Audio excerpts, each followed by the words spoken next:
بسم اللہ الرحمن الرحیم۔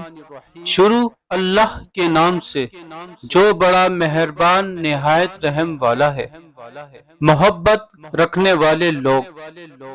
حضرت ابو ہریرہ رضی اللہ تعالی عنہ سے روایت ہے کہ رسول اللہ صلی اللہ علیہ وآلہ وسلم نے ارشاد فرمایا، میری امت میں مجھ سے زیادہ محبت رکھنے والے لوگوں میں سے وہ بھی ہیں جو میرے بعد آئیں گے، ان کی یہ آرزو ہوگی کہ کاش وہ اپنا گھر بار مال سب قربان کر کے کسی طرح مجھ کو دیکھ لیتے۔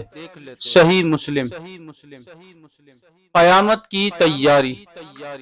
حضرت انس بن مالک رضی اللہ تعالی عنہ سے روایت ہے کہ ایک شخص نے نبی کریم صلی اللہ علیہ وآلہ وسلم سے پوچھا، قیامت کب آئے گی؟ آپ صلی اللہ علیہ وآلہ وسلم نے ارشاد فرمایا، قیامت کے لیے تم نے کیا تیار کر رکھا ہے؟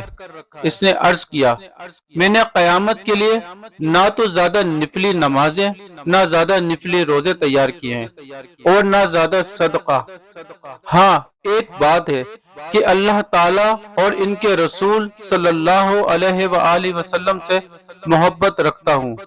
آپ صلی اللہ علیہ وآلہ وسلم نے ارشاد فرمایا، تو پھر قیامت میں تم انہی کے ساتھ ہوگے جن سے تم نے دنیا میں محبت رکھی۔ صحیح بخاری۔ الحمدللہ، ہم شکر ادا کرتے ہیں اپنے رب کا، اس نے ہمیں محمد عربی صلی اللہ علیہ وآلہ وسلم کا امتی بننے کا اعزاز بخشا، اور کتنی خوش قسمتی ہے کہ اپنے آقا کریم صلی اللہ علیہ وآلہ وسلم ہم جیسے گناہ گار امتیوں کا ذکر اس طرح فرما رہے ہیں کہ ہم اپنا سب کچھ قربان کر دیں دیدار مصطفیٰ صلی اللہ علیہ وآلہ وسلم کے لیے۔ لبیک یا رسول اللہ، لبیک یا رسول اللہ۔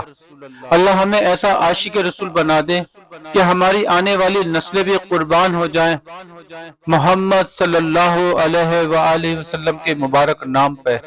حدیث دل کو چھو لے تو اس ویڈیو کو لائک اور چینل کو سبسکرائب کر دیں۔ اللہ حافظ۔